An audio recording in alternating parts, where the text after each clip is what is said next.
Welcome to Mallett and Michelle on Dripping Springs, hosted by me, Michelle Lewis, and Steve Mallett. Well, hello, Michelle. Well, hello, Mr. Mallett. Hey, our guest today is Pam Owens, who's the president of Dripping Springs Visitor Bureau, and she's been out here since 1983. I think I was born that year. No, I think that's right. Yeah, so what does that make you, 40? Yeah.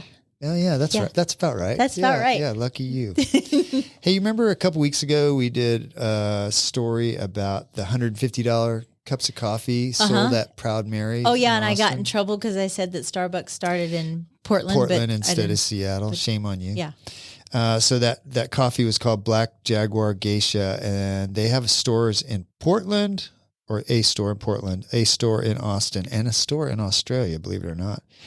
And that's random. Well, sounds like a business trip off. Yeah, yeah, that's true. It's right on the beach in a spa. But so we were talking about who buys $150 cups of coffee, and I said they're going to sell out. So Portland sold out in one day. Austin sold out on the second day they offered it, and in Australia, it took them a week to sell it. You know what that's called?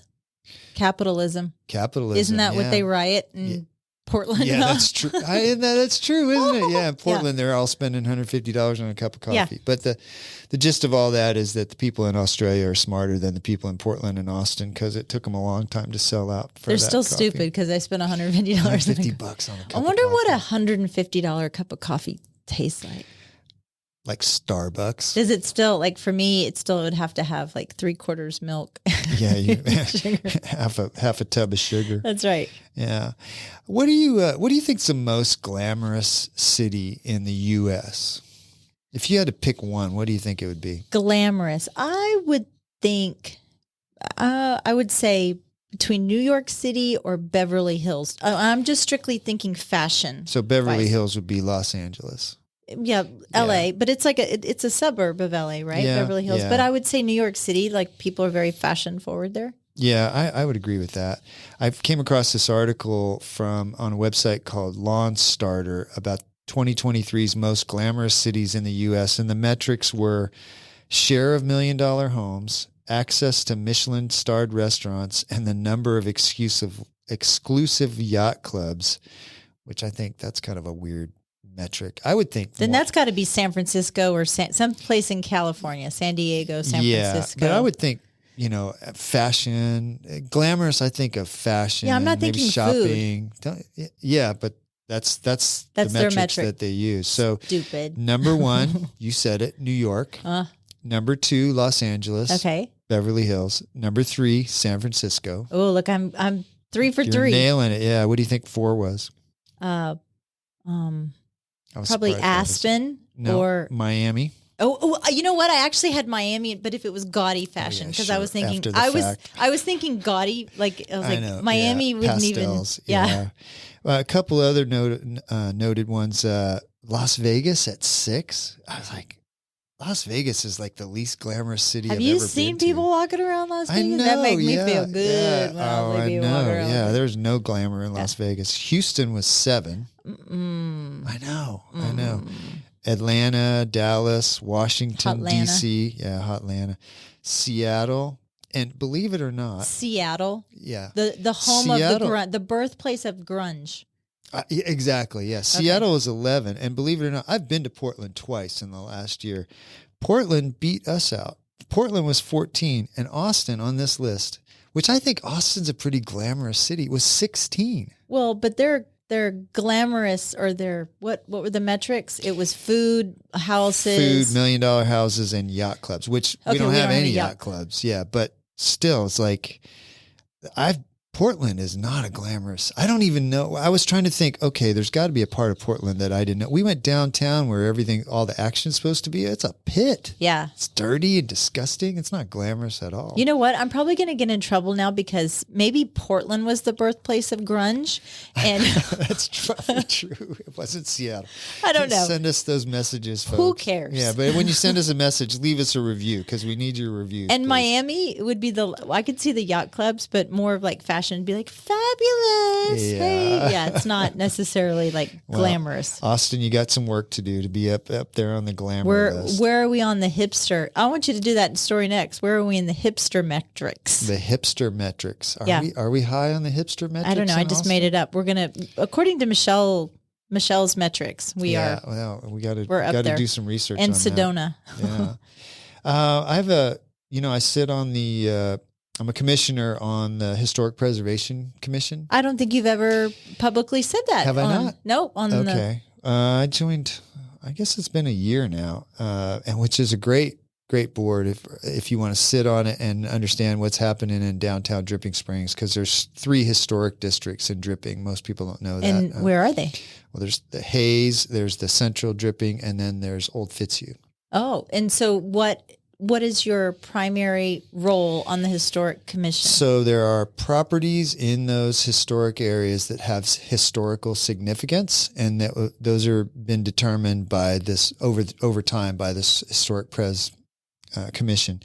And you can't modify those or tear them down without getting approval from Historic Pres. So your approval goes through Historic Pres, then to maybe it depends on the project, P&Z, and then usually the city council approves it. But there's quite a bit of oversight, and there are actually some openings. If anybody lives in the city limits and wants to serve on that commission, it's fascinating. But one of the things that came out of that, we just had a presentation by the city, actually. Do you know what a TIRZ project is? You've heard of it. TIRZ. Oh, TIRZ. TIRZ. Tax Increment Reinvestment Zone. So it's a tax process where they take, and I don't understand the exact way it's financed, but a portion of the taxes collected in Dripping Springs gets used to improve the city. So there's a project on Old Fitzhugh. Have you heard about that they've been wanting to improve Old Fitzhugh for years, yes. right? I mean, if you've ever driven down there, it's narrow, it's windy, the houses are real close to the street. The road's not in very good shape. They charge $30 to park during Founder's Day in your front, in your front yard. That's probably not going to change.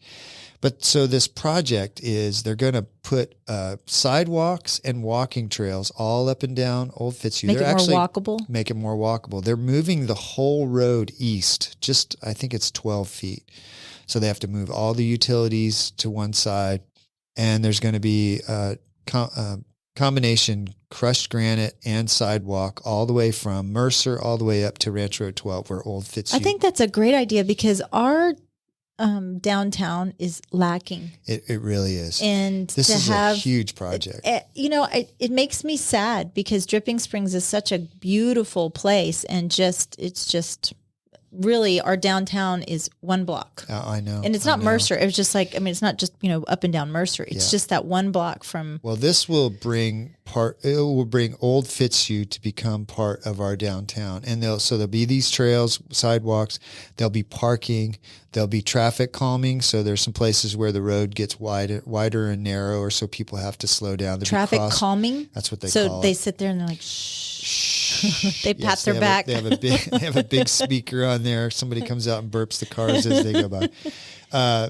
So it's very well thought out. It's a big project, and they're just in the engineering phase of it now. So I have a question. Those homes that are there, are they retail zoned or commercially zoned? Both sides of Old Fitzhugh are. Well, they're zoned different things, but they all allow for commercial use. Okay. So some of those houses have already been. There's some still houses, but some of them have been made into businesses. So the reason I want to bring this up is March 29th at City Hall from 4 p.m. to 6 p.m. There's a walk-in, walk-out presentation, meaning you just walk in and see what's happening there in Old Fitzhugh. There's some great drawings. And will there be snacks? No, there won't be snacks. Okay. But Keenan, who I think he's the city architect, will be there. And I'm planning to be there because we're on the Historic Pres. And I think it's going to be really good for our city, and I don't know why anybody would oppose it, but if you want to see what it's all about, March 29th between 4 and 6. Oh, I look forward to it, and I'll bring my own snacks. Speaking of dripping springs, I thought since we were going to have Pam on, my weird true facts-ish is going to be on dripping springs. My true facts. And I kind of talked about this a little bit last year. We kind of went into depth, but I just thought I would kind of give people a little refresher. So Dripping Springs is in Hays County, and in 1848, Hays County was formed from a territory part of Travis County, named for the legendary Texas Ranger Captain John Jack Coffee Hays. Yeah, isn't that cool? That is cool. I didn't know he had coffee in his name though. But so coffee. Oh, look at that! I just made a connection. Yeah. Why is Dripping Springs called Dripping Springs? Do you remember? My understanding is because there's a spring over here, kind of behind City Hall, where the locals used to store meat and milk and produce in the springs. Part of. But in 1857, John Moss, one of our founders of Dripping Springs, was appointed our first postmaster here.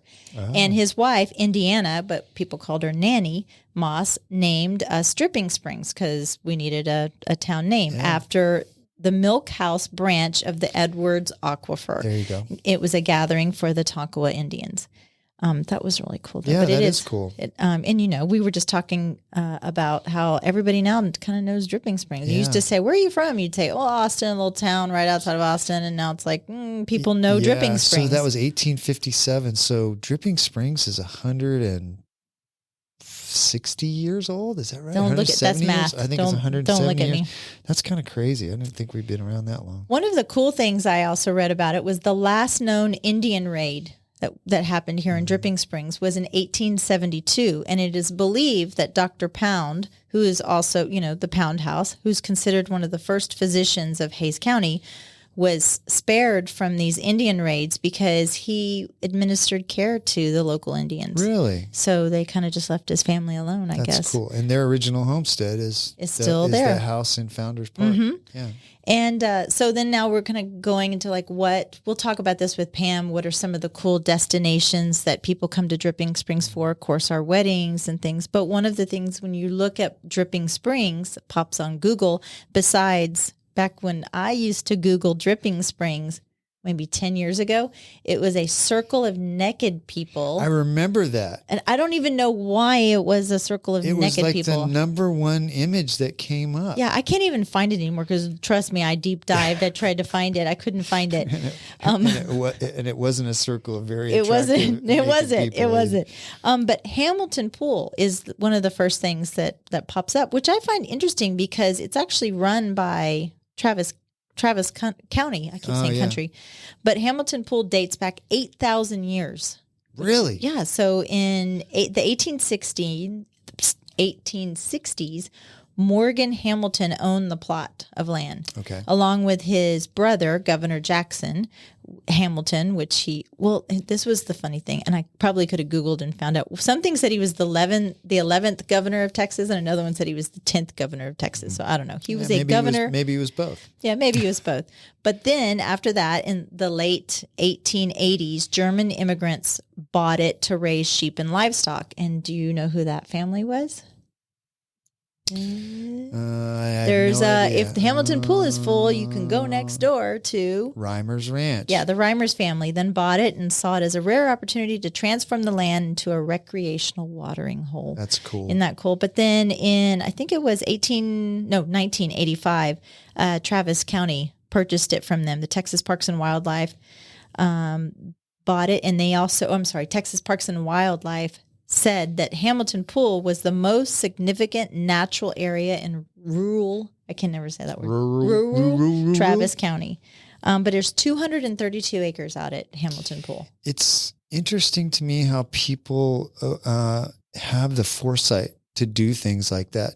As, open space diminishes over time, that somebody, however many years ago thought, we need to make this a park. We need to make this a place, preserve this place so people can come here and enjoy it for generations to come. It's truly beautiful. Need a little more of that today. Yeah, and you used to be able to just kind of pop in and see if they were full, and now you have to make reservations, and that is kind of... Even just hiking around down there, even if you don't go down to the Hamilton Pool, there's some nice hiking down there, and you go down to the Pedernales. Last time I was there was a snake in the water. It was scary. Michelle, every time you go, there's snakes in the water. Sometimes you see them and sometimes you don't. But every time you go. No, there isn't. I set out an alarm and a bulletin. No snakes in the water. No. I got a snake story for you. We were out on the Blanco River. It just gives me the chills right now just saying snake. I'm standing, we had some friends that had property on the Blanco River, and they invited Colton and me to go out there fishing. And we're standing on these big boulder rocks right on the edge of the river, and we're casting out. And my friend is Dave Meredith, actually, was standing next to me, and this snake came out from between the rocks. And Dave goes, "Oh, look, a copperhead." And Colton was standing next to me, jumps in the water to catch it. Yeah. It was a water moccasin. Yeah, it was a water moccasin. That's a nope rope. Yeah, and he jumped in, and Dave and I were like, "Holy cow!" And I just grabbed Colton and pulled him back up. How old was Colton? Oh, he was probably 6 or 7. You know, those little catching frog age. You know, and but I'm not really scared of snakes, but that scared me. Luckily, the snake just kept on going. Yeah, because he's afraid of Colton. Yeah, probably true. I don't know if Colton got a hand on him or not. Any more weird true facts about Dripping Springs? No. No, I'm just kidding. I was going to say whatever year you moved here. In 2003, Steve Mallett moved here. Yeah. Hey, we lost, I don't want to overuse the word icon, but we definitely lost a hero of Dripping Springs recently in Ronnie, Shorty, Barnett. Anybody that's lived in this town for any period of time had run into Shorty at one time or another.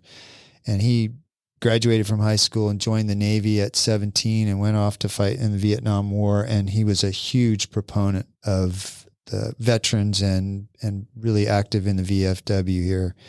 And I know the community, his family is really going to miss him. What a great guy. It's a great loss. And I thought that it would be wonderful to read or paraphrase a little bit of his obituary to kind of get to know who he was. Shorty was born in Taylor, Texas, May 24th in 1945.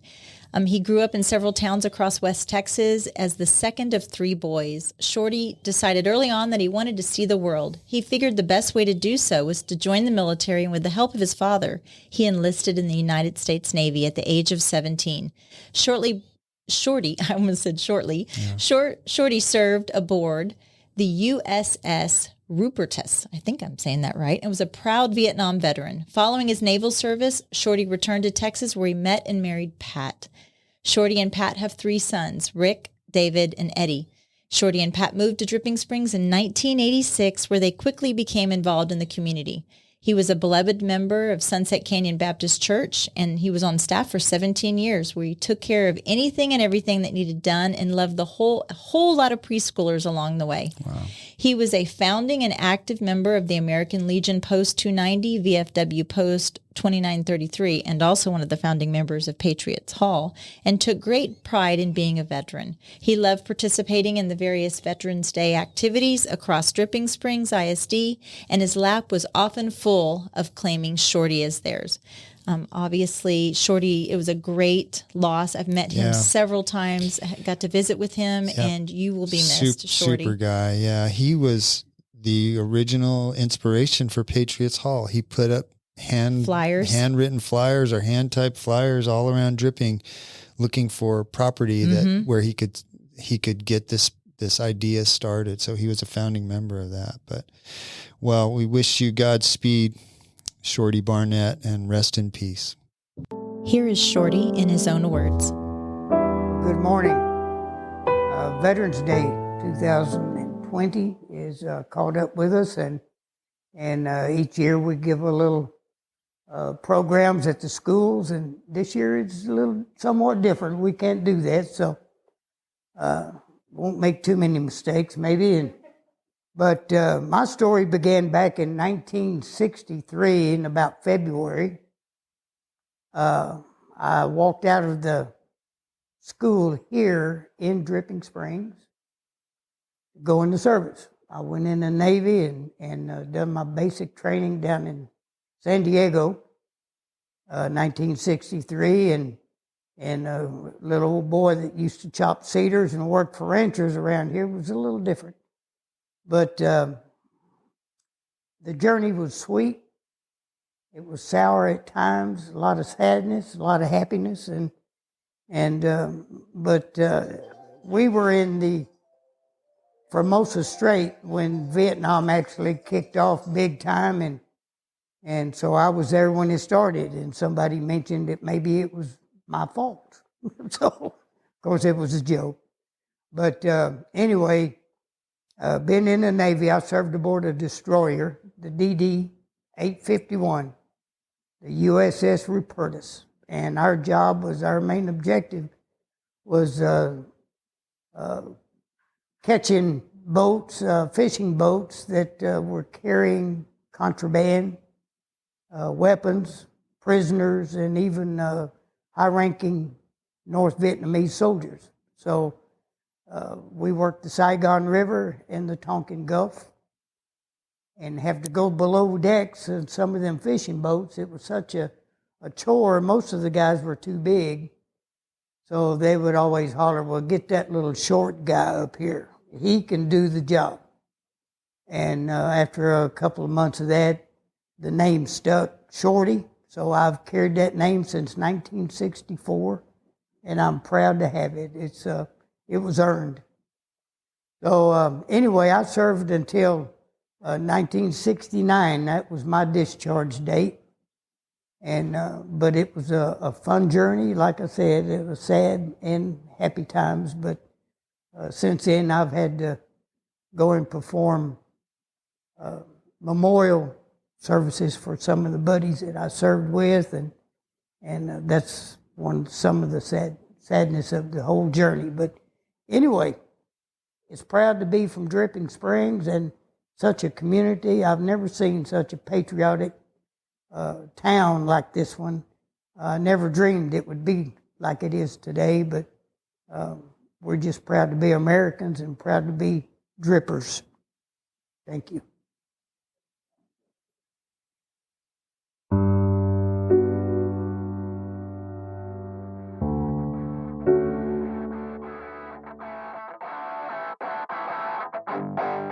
This portion of the show is brought to you by the Mallett Integrity Team of real estate professionals. They are based in Dripping Springs and bring you over 45 years of combined experience helping people reach their hill country real estate dreams. When you want the best in town, call them at 512-829-2062 or look them up at mallettintegrityteam.com. And now, here's Steve and Michelle. All right, welcome back to the show. We're here with Pam Owens. Hey, Pam, welcome to the show. Thanks a lot. Thanks for having me. Yeah. I've known you a long time. I was trying to think when I first met you. I think we were almost neighbors. We were, actually, yeah. On, was that Gatlin Creek? Yes, I lived on that's Gatlin right. Creek. Mm-hmm. But I think I first met you at Print Plus. Probably so. In like 2003. Unless you had a child at your growing child, yes. I did. I know, that was the one thing that I wanted to ask you. I did not realize that you used to own your growing child. I started it in 1986, June of 1986, with 9 children and 1 staff member, besides myself. Goodness. I want to talk about that in a little bit, but how did you end up in Dripping Springs? What brought you here? You know, I always say it would take a back of a pickup truck and a 6-pack to tell you that story. And I don't see either one of those. Be right back. Yeah, here we go. Oh. What year did you move here? I moved here in 1983 after searching. I worked for TxDOT, for Texas Highway Department at the time, in the Houston area, and they asked me to come to Austin to the headquarters to take a job that they were having open, and so I started looking all around Austin. I knew I did not want to live in Austin. I grew up in a small town, grew up in Conroe, and I wanted my son. I was a single mom, had an 8-year-old. I wanted my son to grow up in a small town, so I started looking at all the towns around Austin. Pflugerville, Round Rock, Leander, yeah. all of those up in that way. And then came down south and looked around and just fell in love with Dripping Springs in 1983. Yeah, you know? Boy, that big changes. 1982 since then. probably. Yeah. Yeah. Big changes. Big changes. Was there a light at Rancho 12 and 2? There was, but it was blinking. Okay. And then there was nothing but cedars and oaks all the way to Oak Hill. Jeez, that's crazy. Even Oak Hill looks so different. Oh, yeah. Back then, that was too. the only real grocery store. You had to drive. Where Dripping Springs Grocery is on 290, that was the only store we had. It was a little bitty store and had a great meat market, though. Oh, yeah. And other than that, you drove to Oak Hill to the grocery store for anything, really. And it was I believe it was a Tom Thumb at the time, maybe that. It was 2 or 3 things. I think John Thompson had his first job there. I think I remember him telling me that. Yep. Yeah. Yep. So, did you come from Conroe? Is that where you were living, or is that where you grew up? I grew up in Conroe. I had lived in the Houston area for 4 years and worked for TxDOT there. So and you came here from Houston. Yes. Was it a culture shock kind of coming out to this or Austin in general? And from Houston to Austin is a big difference. It was huge. Especially 83. When I moved here, Mopac was brand new. And I drove from Dripping Springs to the office off 38th Street for the highway department. And there was no traffic. I was going to say, it took about 10 minutes. I would, it was crazy. And people in Austin were complaining about the traffic. And I was going, where is it? Yeah. And didn't take long for it to show up. It has. It's definitely changed. Yeah. What do you think are the best things that's happened to Dripping since you first moved here? Her, of course, Steve. Well, yeah, obviously. I mean, you put Dripping on the map. After you moved here, yeah. Did it all go downhill from there? Everybody wants the roadblock to come after them. I know. I was very fortunate to move here 40 years ago. And what was funny back then was, I was a single mom. Nobody knew me. I started going to First Baptist Church and got in with some nice people there. Nice people. And people around town, though, would see me somewhere and they'd say, "Who are you related to?" Oh, yeah. And I would have to say, "No one. Me and my son." Was the next question, where do you go to church? Sometimes, we yes. got that a lot when we first moved here. Yes. Definitely, for sure. But you asked me about what's the best change? Yeah, what are the biggest changes? Biggest changes. What did you like about what's happened in the last, what is that? Well, I like 40 that. years. I like that I 40 don't years. I don't have to go to Austin very often. Yeah. When my son was very young, just to get him into a karate class, I drove all the way to 183 from Dripping Springs. Gosh, jeez. And things like that. And so I go to my doctor here. You get your blood work done. You go to the grocery store. There wasn't any restaurants back then. Was there? Mr. Mike's. Mr. Mike's. Where was that? It's where Pigpen Barbecue is. Really? Mm-hmm. Oh, that's been. Well, actually, there was a Mr. Mike's across the street where the flower shop first. Okay. And then moved to girls. And then when did what was the burger place on the corner of the road that goes to the high school past the Hamburger Hill. Hamburger Hill? Yeah. Just ask me, I can tell you. Yeah, I know you can. So your son, My son? he's in the military, right? Not anymore. He's retired? He did not retire out of the military, but he's out of the military. Mm-hmm. He went in after 9/11 Oh wow. as a 20-something-year-old and became a medic. Oh. And was with the Army Reserve. He was actually working for Rick Perry at the time, who was lieutenant governor at the time and became governor. But during his tenure with the governor's office, he was in Afghanistan for 11 months and saw a lot of action. Yeah. I bet that was hard for you also as a mom. It was really And being hard as a away. mom, and of course he was married and had a family. And I can remember one night he called me, and it was 2 a.m. here, 2 or 3 a.m. Woke me up, of course, and wanted to just visit a minute. And then all of a sudden, I hear this really loud noise, and he goes, "Got to go by." Oh yeah, wow. Thanks for that. And of course, I did not go back to sleep. Oh, and no. then we didn't hear from him for a few days. So you really worry. But I always could not imagine how those parents who had children in the Vietnam War or earlier than that, how they never heard from I them. know. Oh, the 'cause communication. The communication was terrible Yeah, back then. yeah. You get letters. World War II, you get letters that yeah. could be taking a month to get to you. Well, that's even my brother when he was in the Navy in the late 80s, early 90s. when he first started, it was just letters. I would just write him, and because to call home was so expensive, so expensive. Yeah. Well, he could even use Skype and read his son a bedtime story, that kind of thing. So it greatly changed. But my son Jonathan, very proud of him, and he and his family and his wife both are graduates of Dripping Springs. Oh, yeah. And they moved back to Dripping Springs, and they live out west of town, and they have 4 children, and they all 4 are in Dripping Springs School District. Full circle. So a first grader all the way to a senior in high school. Oh, Holy cow, Yeah, they're busy. yeah. Yep, so you have all your grandbabies, from an only child to all the 4 grandbabies. So. Right. And I have what I call my bonus daughter, my niece Kara, who also graduated here. She became my bonus daughter after my sister passed away, and she lives in Kauai, Hawaii. And Do you get to go up there? I go as often as I can, but I am going in April. She's going to have a baby in April, and I'm going to stay a whole month. Oh, Ooh, nice. Boy. Man, good for you. Nice. Yep. So you started Your Growing Child in what year was that? June of 1986. And was it where it is now across from? No, it was about where Keithley Physical is now. It was on 291st. There was an old stone house there. Okay. And I leased that and started it. What made you do that? You were working for TxDOT, right? So you were like, oh, I think I'm going to start a daycare center in the middle of nowhere. Yeah, that's a little crazy. That sounds like fun. Almost starved to death the first 2 years. But I was a single mom. My son couldn't even play baseball one season because of my schedule. I didn't have any relatives that lived here, and I knew I had to do something different. And I drove downtown Houston for 4 years, and I hated it. It took me an hour and a half each way, that kind of thing. And I did not want to get in that rut again. And so I started looking around Dripping Springs. What can I do?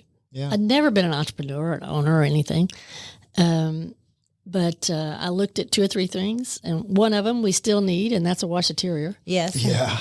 Wastewater. After 40 years, still. And I went to, like I said, I went to the First Baptist Church, and they had a child care center, and they had decided they were going to close their child care center. So I thought, what the heck? Yeah. Maybe I'll do that. And looked into it and found a way to do it.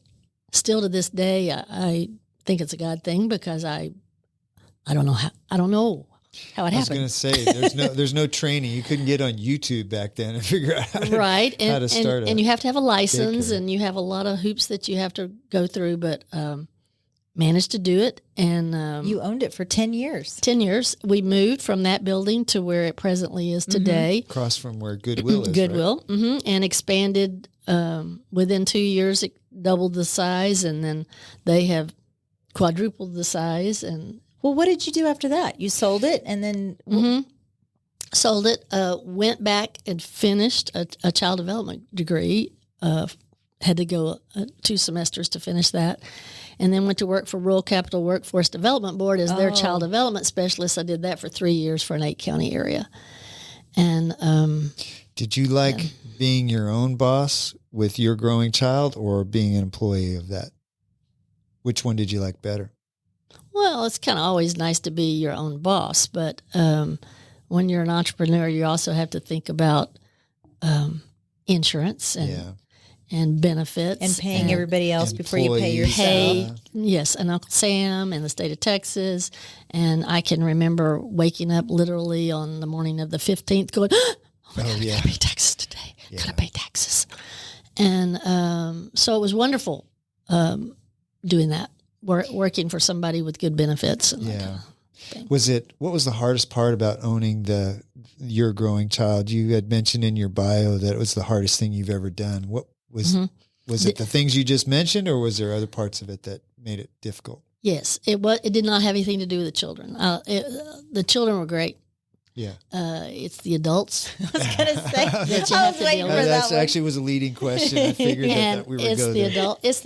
It's staff and the families. When you have a child care center, you deal with the entire family. You and much like teachers in the elementary school, but you might have dad drop off and mom pick up and grandmother this week and aunt next week, and maybe the parents aren't married anymore and they don't speak to each other, and you got all this that the child is dealing with, and you have them all day long.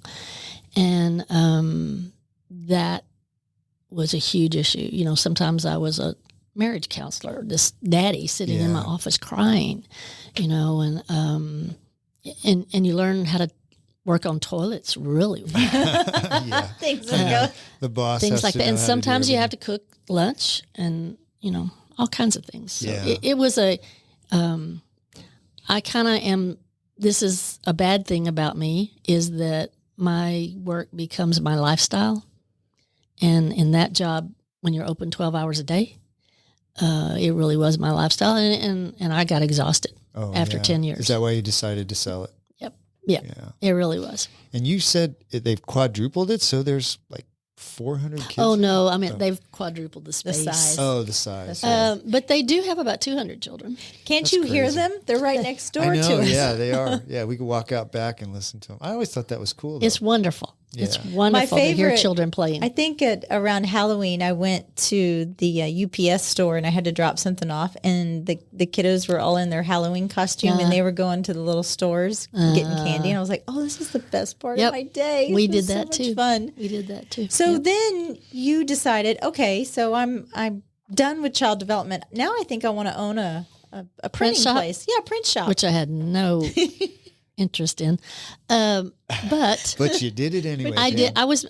I had remarried at the time, and my husband wanted to change his career. He found that business and we purchased it. and what, you changed the name to Print Plus. What was it called before? It's called Trendsetters. Oh. Was it kind of a catch-all shop? Or was it actually what you had? It was a real print shop with big, heavy, old printing presses, and but they also sold office supplies and a few school supplies, and people would call us and ask for hair appointments because it was Trendsetters. Anyway, I decided to change the name and did that maybe within a year after buying it, just to make it more friendly. People understand what we were doing. You were the only place in town to get supplies. Like Anything. if you needed pens or Post-its or tape. Right. Do you or all remember that. the kids in school? Oh, We yeah, were the required- project. You'd have Yeah, to do that. the trifold. poster boards. That Yeah, stupid I bet project. you sold thousands of those. Over Only the at years, Print yes. Plus. We could only get it there. Yeah. And also they did a blue board project. We did that right. one too. I need a But- truckload of blue boards. You know, I still have adults now who tell me, gosh, I remember going in your store and just looking at pens, and they would pick out one pen. Yeah. You know, and you could buy one pen. You can't do that anymore. You know, so it was a great meeting place. Print Plus was. I put together lots of like a contractor would be there doing plans for their I think that's home. the first time I talked Was to you. it? I think Yeah. that's what it was. And then there would be somebody there who has a bulldozer and clears property. Well, I'd put those two together. Yeah. You know, it was great. I loved it. It was great. We had a lot of fun there. That was a cool store. It was. Thank you. A lot of the places in Dripping Springs back then were meeting places. They Yes. were like, you know, Yes. if you hung out there a little bit, you always Yep. saw somebody Yep. you knew Yep. or got introduced to somebody you knew. I had a lot of old guys who would come. I swear they would just come just to make a copy. Yeah. Just to be able to sit and visit. And they would ask us, can't you put a coffee pot in here? I went, no, I can't get rid of y'all as it is. Yeah, exactly. Spend some money. Yeah. It seems like your career has kind of gone in 10-year cycles. Yeah, it has, hasn't it? And so you went to go work for the chamber then in 2012, and you were managing the visitor center that they had. And now, like, how did what your work out of the chamber become the Dripping Springs Visitors Bureau? Okay. Well, yeah, that's the chamber asked me if I would take that job. Because the chamber and the Visitors Bureau are separate. We are separate organizations now. Okay. Back then it was the same. Right? Yes, it was the same. And they wanted me to look at exploring what is tourism, how can we make tourism work in Dripping Springs, you know. And I did not have a tourism background. I have a lot of tourism background now, but Right. But at that time I didn't. I just knew my community. I knew my community really well and had always been a chamber member through all those businesses. And then it just kind of, organically happened. Sherry Parks was the director at that time. You know, Susan Kimball, of course, is the director now. We work together very well. And we started the Wedding Capital of Texas. And that kind of started it. We are the wedding capital. Brilliant. It was brilliant, wasn't that it? concept initiative is brilliant. That has brought so much money and notoriety to this town. It is a real trickle down effect because people come on weekends and they're here. Yeah. And so now we have 32 wineries, breweries, and distilleries, and we let people know about all of them and all of our shopping and all of our parks and all of those kind of things. So I came up with a new slogan for Dripping. You might want to run this by. It's come to Dripping, get drunk, and get married. Well, funny you should say that because Drinking Springs. everywhere I go around the state, and people go, well, how's it going in Dripping Springs? Everybody's heard of Dripping Springs. What's going on there? And I said, well, we drink and get married, or we get married and drink. You know, either way. One of the two. Take your pick. Yes. Yeah. You know, Pam, I was talking to Steve before you came on, and you have really been instrumental in bringing in so many great things to Dripping Springs. Again, the Wedding Capital of Texas, the Songwriters Festival, the Dark Skies, the Birds and Blooms, DS Brewers Festival, Mercer Street Revitalization, Film Friendly. I could just go on and on and on. And your stamp is almost on every single one of these and even more that I haven't listed. Do you realize what a legacy you are here to Dripping Springs? You truly are. Well, thank you for saying that. But there were a lot of people involved in all of those things. So I did not start all of those, but yes, you had involved a part with in them. That's pretty cool. Yeah. I think I'm lucky I get here at 9:30 in the morning. So there's when you came up with the Wedding Capital of Texas idea, how did that start? Were you sitting with friends at coffee somewhere? Sherry Parks and I. Let's give Sherry credit too. Yeah. We were in the office one morning and we were talking about Fredericksburg, who was kind of our nemesis, but we love them. We love them. We love them. They had claimed that they were the wine capital of Texas. They no longer say that. But I went, I don't know if it was Sherry or I don't know if it was me, but one of us said, you were brainstorming. We're the wedding capital of Texas. That's what we ought to be. And then we went, oh my God, let's do that. Let's do that.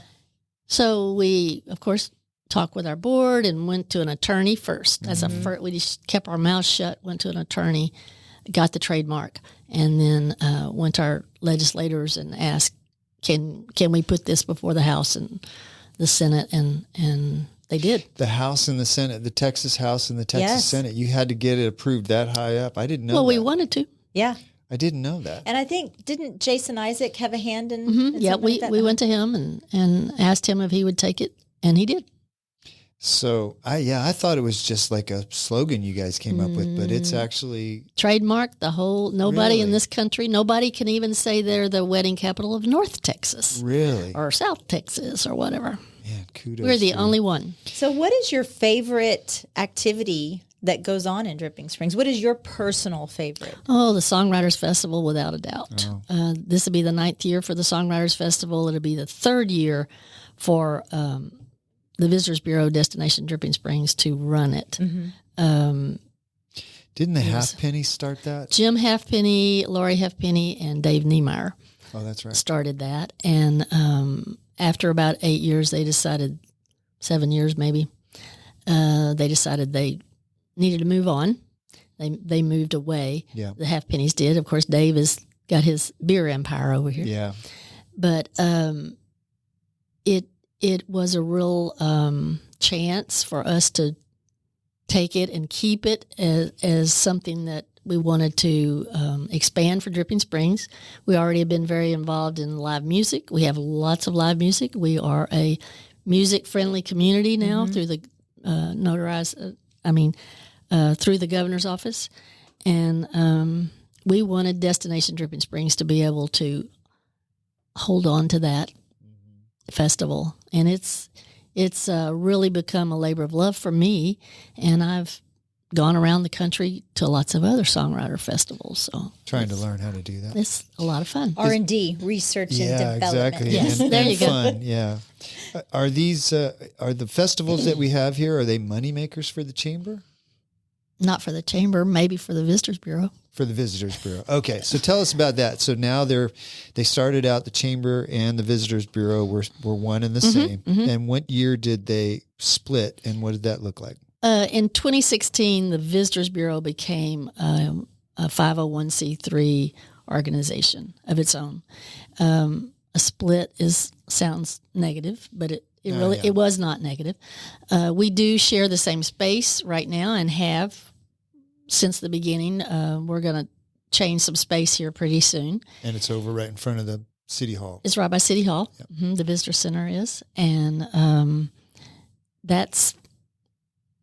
what sparked that separation?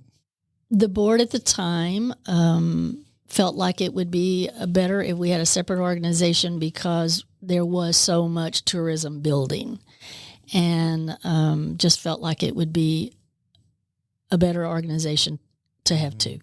Okay. And in some communities, the visitor center is under the city, some under the chamber, and then there are many who are like us, and we're a separate entity. And so these festivals make money for the visitor center. A little bit, not a lot. Not a lot. So it's mostly about fulfilling our mission. Yeah, that's great. You have a lot of people that just kind of swing by that are here for weddings or whatnot, and just kind of come in and want to know what's going on in Dripping Springs. Or I know you have a lot of information outside of the building. Oh yeah, we have people who stop in the visitor center.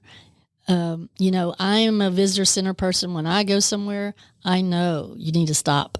You don't need to just look on your phone because you get the personal information and you know what they know. So what is the thing if I've never been here to Dripping Springs before and I pop on in, walk right in and you say, "Hi, I'm so and so," and hey, Pam. What do I want to do? I have some little kids with me, and we want to do something today. What do you suggest? Well, that is the first thing you ask. What would you like to do? And usually they say, "I don't know. Tell me what's going on here." And we always ask, "Where are you going to spend the night?" Because that kind of depends. If they're going to spend the night in Marble Falls, we don't want to send them to the Salt Lick. Probably, the opposite side. And so if they have children, we'll tell them about Dreamland or any other place that we can, or parks. You want to get them out and hike. We got great parks for that kind of thing. So we really show off what they can do outside first. Yeah. Yeah. If they haven't picked out a place to stay, because I have 2 Airbnbs now, so I'm asking a personal question. Do you tell them about Airbnbs if they want to stay here, or do you get that granular in what you...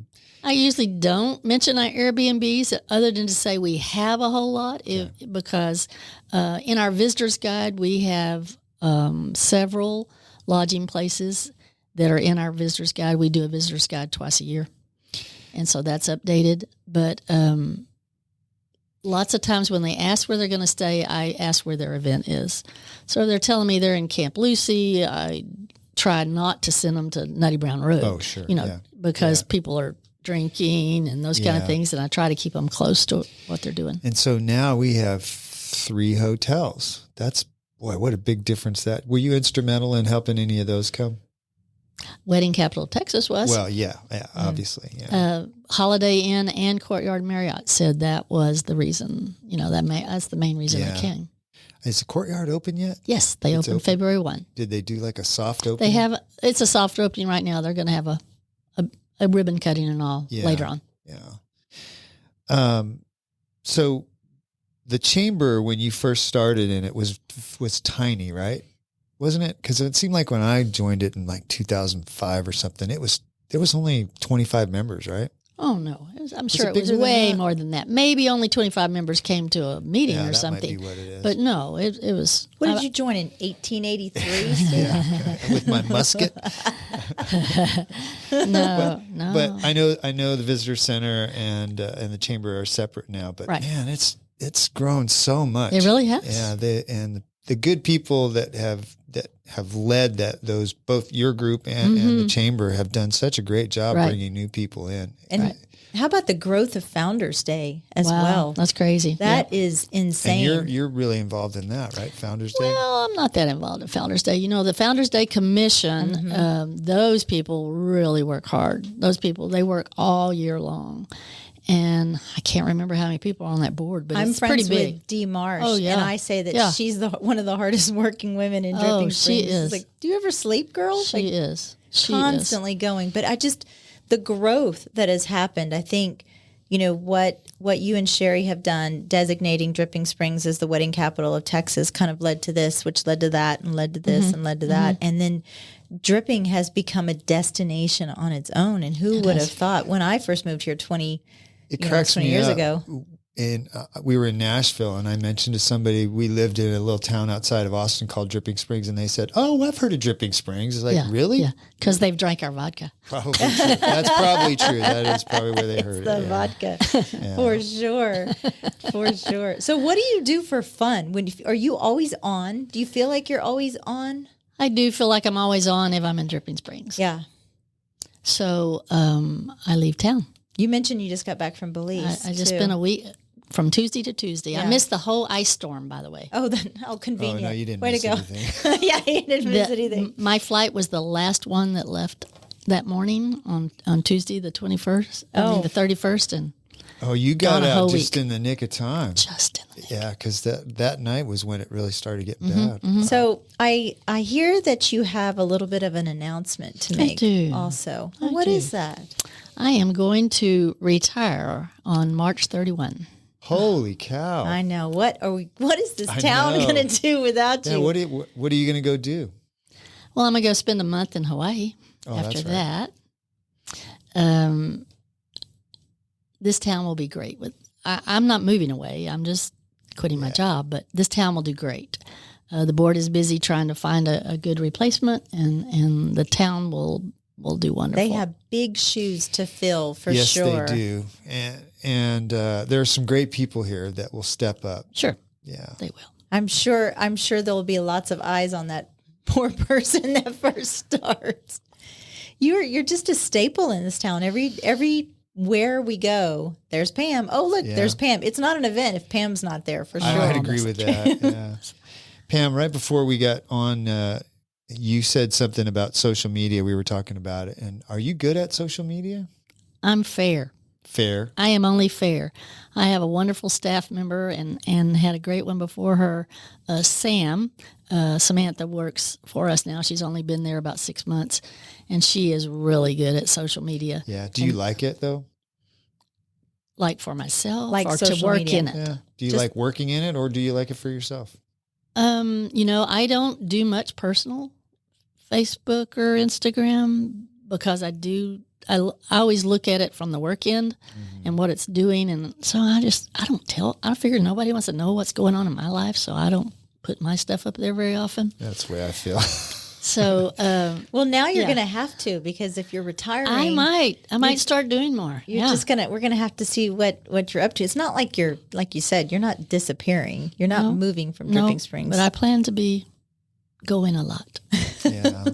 You mentioned a few minutes back that you've learned a lot about tourism, and how did you learn that? Was it just through experience, or was there some kind of training you went through to? Yeah. Oh no, there's a great program called Tourism College, believe it or not. No way.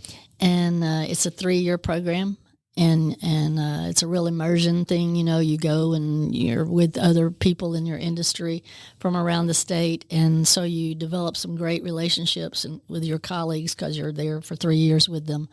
And then there's industry organizations that go to their workshops and conferences and that kind of thing. So you went to that? You did 3 years with that? Yeah. That's crazy. I didn't even know such a thing existed.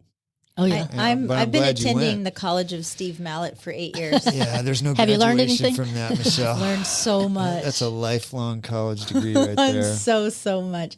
Right before you came on, Steve and I were talking about the loss of Shorty. Yeah. And wow, what an amazing person, an amazing loss for this community. And you've probably experienced a lot of residents like that as many years as you've lived here, and as many different, your hands that have been in different businesses. Is there anybody that kind of stands out here in Dripping Springs that kind of, good or bad? Not the naked guy that was walking down Nutty Brown the other day. Did you hear about that? I didn't hear about I don't that. think Did you hear that's. about that? I don't think that's. No, in, but I do have a naked guy story, but that could be another time. No, we can hear that one. please tell the naked guy story. It is a huge loss. I visited with the Barnett family last night in my capacity of being on the board of the Phillips Cemetery Association. I've known them. Their youngest son is my son's age. I've known them many, many years. So Shorty's a great loss. Also, I don't know. There's just so many to mention. Yesterday, I went to the service of Maurice Clark, who was 98 years old and was in World War II. Oh, my gosh. And he was an amazing man and had been at the nursing home for about the last 5 years. And he whistled. Oh, yeah. And he loved to whistle. And I play the piano there on Sunday mornings. And you could hear him whistling in the background. It was just, I'm going to miss him. He was a very kind man who helped a lot of people financially, and no one ever knew it. Oh, and one of the pastor said, "How many people in here did he help you buy a car?" And there were like 10 or 12 people who raised their hands, and of course nobody ever knew that. And because he had also done that for the pastor. Yeah. Anyway, there's lots of people in this community like that. We do lose the icons and the heroes over time, but there always are new people that pop up. Very much. And I would say you're an icon from this community. Definitely. Like I said, you're definitely a legacy resident here in Dripping Springs. And gosh, we are, as a community, we are so much better for having you in it. And you are giving me way too much credit. Well, not at all. No. Not at all. Yeah.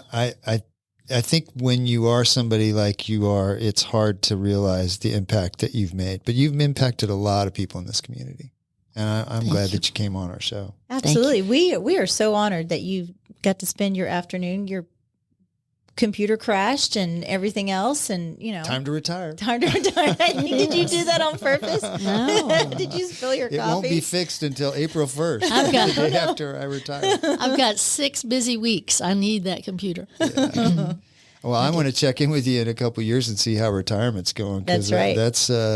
I'm probably got 10 years or so, but I want to know what that experience is like. I really can't imagine it. I can't imagine not waking up at 4:30 thinking all the million things I have to do today. I think it will be hard for you, Pam, because you've lived 100-mile-an-hour life. Mm-hmm. I mean, your whole life, and now you're going to be waking up going, okay, I can do whatever I want today. Mm-hmm. That's one of the reasons I'm leaving town. As soon as the job's over, I'm going to Hawaii for a month and adjust. Maybe it'll be the Mallett, Michelle, and Owens show.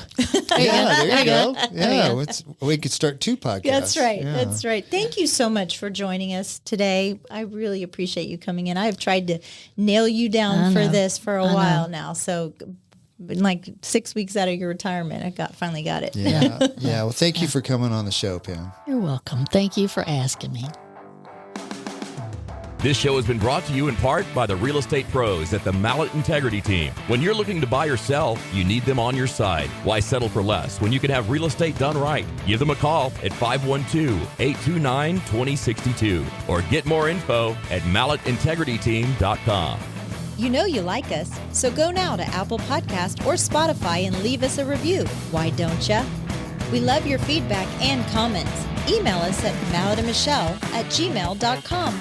Thanks for putting up with us.